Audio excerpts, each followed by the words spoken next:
در قوم بنی اسرائیل سه نفر دوست با هم از صبح از خانه خارج شدن، رفتن صحرا و کوه. هوا طوفانی شد، پناه بردن به غاری. وقتی که در غار رفتن، کوه لرزش پیدا کرد یا رانشی در کوه ایجاد شد، صخره از بالا جدا شد، آمد در غار رو مسدود کرد. رفتن 3 نفری با 6 تا دست، هر قدرتی که داشتن خواستن صخره رو کنار بزنن. صخره اصلا پرس شده بود دم در. نشستن 3 نفری، گفتن مرگ ما حتمیه. موبایل که نیست، وسیله ارتباطی هیچی نیست، هوام طوفانی و بارندگی، ما هم تو این غار دارم مسدود شده، مردم از ما خبر ندارن، مرگ ما حتمیه. فکر کردن به این نتیجه رسیدن. 3 نفری با هم مشورت کردن، گفتن تنها کسی که میتونه ما را نجات بده از این هلاکت فقط خودشه، وگرنه کسی از ما ارتباط نداره و خبر نداره و اطلاع نداره. گفتن چی کاری بکنیم که اون راضی بکنیم؟ توسل دوم، توسل به اعمال صالح خود انسان. بس 3 نفری با هم فکر کردن، به همدیگر گفتن که هر کدوم از ما فکر بکنه در گذشته عمرش چه عملی خالصاً برای خدا انجام داده، دور از چشم مردم، نه به خاطر ریا و شهرت و سمعه، فقط به خاطر خدا. فکر کردن، تو پرونده 40-50 سالشون ورق زدن، تو ذهنشون نه اونجا خود نماز ریایی خوندم، اونجا صدقه دادم که مردم بگن فلانی صدقه داده، اونجا تو نمیدونم اونجا همش اینا. تا رسید نفر اول به یک نقطه. وقتی به اون نقطه رسید گفت پیدا کردم. خیلی ها ازش گذشتن چون خالص به خاطر خدا نبود، ولی یک نقطهش میدونم که 100% از دل خودم خبر دارم که به خاطر خدا بود. گفت چیه؟ گفت اینه. بلند شد از کنار اون 2 نفر رفت نشست، خیلی متواضعانه دست بلند کرد، گفت بارالها، من پدر و مادر پیری داشتم. خوب دقت بکنید، بارالها، من پدر و مادر پیری داشتم و گله گاو و شتر و گوسفند داشتم، عیالوارم بودم، بچه داشتم. هر روز میرفتم گله رو میبردم صحرا، شیر رو میدوشیدم میآوردم، قبل از این که به بچه هام بدم اول به پدر و مادر پیرم میدادم تا اونها بخورن بنوشن از من راضی باشن، بعد به بچه ها و فرزندانم میدادم. تا اینکه یکی از روزها رفتم صحرا دنبال گله. وقتی آمدم که شب شده، هوا خیلی تاریک شده، مقداری از شب گذشته، بچه ها گرسنه‌اند، همه گریه میکنن. شیر تو دستم آوردم، دویدم به طرف پدر و مادرم که هر 2 تا خواب رفتن، انتظار کشیدن، خواب رفتن. بچه ها فریاد میزنن، گریه میکنن بابا شیر بده. من همینطور لیوان شیر یا اون ظرف شیر رو تو دستم گرفتم، ایستادم، به بچه هام ندادم که اول پدر و مادرم رو راضی بکنم. و این 2 تا همجور تو خواب بودن، بیدار نشدن تا وقت سحر بیدار شدن که من ایستادم سر پا، ظرفم تو دست منه. بعد گفتم بابا شیر بگیر، مادر شیر بگیر بخور. و پسرم تو ایستادی، و معذرت میخوام وقتی من آمدم شما خواب بودید، شیرتون رو بگیرید بخورید. خوردن، تشکر کردن. گفت بارالها، اگر احترام به پدر و مادر، خدمت پدر و مادر، نیکی به پدر و مادر، احسان به پدر و مادر، رضای پدر و مادر رضای توست و خدمت به اونها رضای توست و دستور توست، تو دستور دادی که من به پدر و مادرم اکرام بکنم، احترام بکنم. خدایا اگر این کار رو من به خاطر رضای تو کردم، مشکل ما رو حل بفرما. هنوز دستش پایین نیامده بود که صخره جابجا شد. نفر دوم بلند شد، یادش آورد تو پرونده گذشتهش، رفت نشست به زانو دست بلند کرد، گفت خدایا من دخترعمویی داشتم، دنبال دخترعمو بودم که به حرام تمکین من بشود، نه در حلال خدا. دنبال دخترعمو بودم که به حرام، در حرام تسلیم من بشود، ولی دخترعمو مؤمن بود. هر بار که طرفش میرفتم منو تذکر میداد و نصیحت میکرد، تا اینکه قحطی افتاد در منطقه. من پسرعمو وضع مالی و اقتصادیم خیلی خوب بود.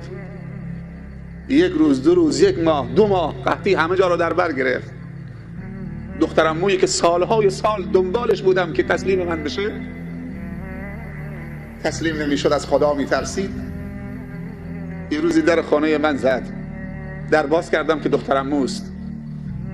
گفت پسرعمو میدانی قحطی شده، خدا به تو مال داده، امکانات داده، یه مقداری از اون امکانات در اختیار من بگذار تا بتونم خودم از مرگ نجات بدم.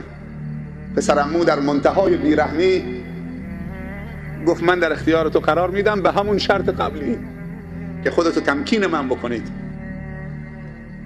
دخترمو سرش انداخت پایین، رفت خجالت کشید، دوباره برگشت، نیاز داره. دوباره رفت و برگشت، دوباره رفت و برگشت. هر بار که برمیگرده پسرمو همون شرط رو مطرح میکنه. انسان نمیدونم بعضی موقع هوس حرام میکنه، در صورتی که همین دخترمو راضی بود که زن حلالش بشه. تو هم پول داری، عقدش کن، زن حلالت باشه. چی لزومی داره که بگی شرط داری؟ کافیه که یک صیغه خونده بشه، زن حلالت میشه. ولی شیطان نمیذاره که صیغه خونده بشه. تا اینکه بعد از چند بار رفتن آمدن دخترمو تسلیم شد. مسئله به جای پیش رفت که به جای باریک رسید، جای خطرناک و حساس. قبل از اینکه دامان عفیف و پاک دامن دخترمو آلوده بشه توسط پسرمو، دخترمو فریاد زد. اونجایی که دیگه کار میخواست به نقطه صفر رسه، دخترمو احساس خطر کرد، دوباره فریاد زد: یا ابن العم اتق الله ولا تفض الخاتم الا بحقها. ای پسرمو از خدا بترس، اتق الله، و این کار رو انجام نده مگر با حقش. حقش یعنی صیغه عقد شرعی باید خونده بشه، حلال. خوب دقت بکنن برادرها که پسرمو سالهای سال دنبال دخترمو بوده و حرام محاله که به چنین جایی برسه بتونه ترک حرام بکنه. اما همین کلمه اتق الله یا ابن العم، از خدا بترس پسرمو، همین کلمه سبب شد که دل پسرمو را برارزاند و خدا ترسی را در پسرمو ایجاد کند. پسرمو بلند شد. فاصله پسرمو تا زنا کمتر از 1 ثانیه بود. فقط همین کلمه اتق الله نجاتش داد. پسرمو از اون حالت سخت بلند شد، لباسشو پوشید، کلید خزینش دست دخترمو داد، گفت این ملک مال توست، هر چی میخوای برو استفاده کن. خدایا منو ببخش. اگر این دخترمو نمیگفت اتق الله، چه فاجعه‌ای رخ میداد. بعد پسرمو درسش میلرزونه اینطوری، میگه خدایا اگر من از اون صحنه خیلی سخت فقط به خاطر کلمه اتق الله بلند شدم، خدایا مشکل ما رو حل بفرما. هنوز دستش پایین نیاورده بود که صخره تکون خورد، مقداری کنار رفت. سرشون رو بیرون میکنن ولی خودشون نمیتونن بیرون بشن. نفر دوم بلند شد نشست، نفر سوم آمد، گفت پروردگارا چند سال پیش اجیری کارگری آمد در خانه من، کارگری کرد. بعد از چند روز کارگری آمدم مزدشو بدم، گفت مزد من پیش تو بماند، میرم بر میگردم به عنوان امانت. رفت 1 سال، 2 سال، 3 سال، 4 سال، چند سال طول کشید. این شخصی که صاحب کار بود و امانتدار بود، اون مال رو در تجارت انداخت و روز به روز مال اون کارگر رو هی افزایش میداد، هی زیاد میکرد، امانتداری که از اون مال کم نشه. بعد از چند سال دید که شخصی ناشناخته آمد، نمیشناختش، چهرهش عوض شده بود، خیلی وقت گذشته بود. در زد، رفت در خانه، سلام علیکم. علیکم السلام. منو میشناسی؟ یادم نمیاد. چند سال پیش من کارگر تو بودم، اجیر بودم، دستمزدم پیش تو موند به عنوان امانت. گفتم میرم بر میگردم. اتفاق زمان و دنیا سبب شد که من چند سال تأخیر بکنم. من آمدم دنبال اجرتم، دنبال حق کارگرین و امانتم. گفت خیلی خوش آمدید. دستش گرفت، گفت این گله گاو مال توست، این شترها مال توست، این گوسفندا مال توست، این اموال مال توست. گفت برادر از من مسخره میکنید؟ من که مبلغ کمی در حد 3 روز 4 روز کارگری پیش تو گذاشتم، اینا از کجا آمده؟ گفت باور بکن که اینا مال توست. روزی که تو رفتی من فکر کردم که اگر این بگذارم روز به روز ارزشش کم میشود. تو تجارت انداختم، خرید و فروش کردم، مالت امروز شده به این گله.